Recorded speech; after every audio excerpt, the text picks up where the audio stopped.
এরপর বললেন ওয়া ইলাস সামাই কাইফা রুফিআত, ওরা কি আকাশের দিকে তাকায় না কিভাবে খুঁটি ছাড়া আকাশকে আমি বানিয়েছি।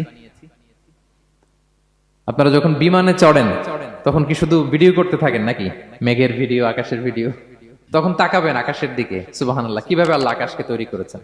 ওয়ালাকাদ যায়্যানা সামা আদ-দুনিয়া বিজিনাতিল কাওয়াকিব, আল্লাহ বলেন এই প্রথম আকাশটাকে আমি তারা দিয়ে সুশোভিত করেছি, বিশাল বিশাল তারা।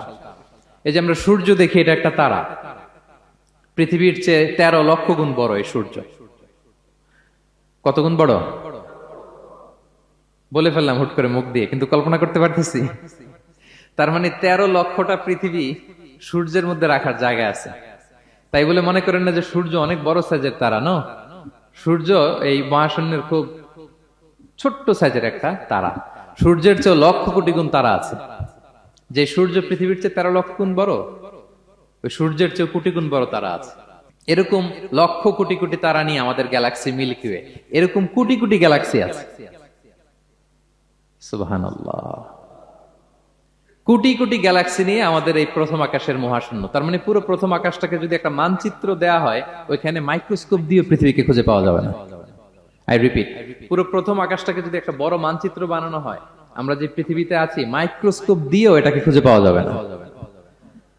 এই বিশাল প্রথম আকাশের মহাশূন্য যখন শেষ, এরপরে হচ্ছে প্রথম আকাশের লেয়ার, তারপরে হচ্ছে দ্বিতীয় আকাশের মহাশূন্য, তারপরে দ্বিতীয় আকাশের লেয়ার। বিষ্ণু ইসলাম বলেন দ্বিতীয় আকাশের তুলনায় প্রথম আকাশটা কত ছোট শোনো।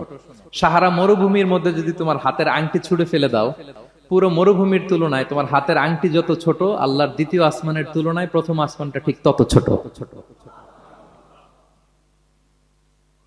আবার তৃতীয় আসমানের তুলনায় দ্বিতীয় আসমানটা ঠিক ওই রকম।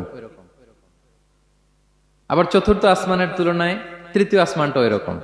এইভাবে 7 আসমান, এরপরে আল্লাহর কুরসি, মাউদাউল কাদামাইন, যেখানে আল্লাহ তার কুদরতি পা রাখেন। তো 7 আসমানটা যত বড়, পুরো সাহারা মরুভূমির মধ্যে আংটি ফেলে দিলে মরুভূমির তুলনায় আংটি যত ছোট, আল্লাহর কুরসির তুলনায় পুরো 7 আসমানটা ঠিক তত ছোট। কল্পনা করা যায়?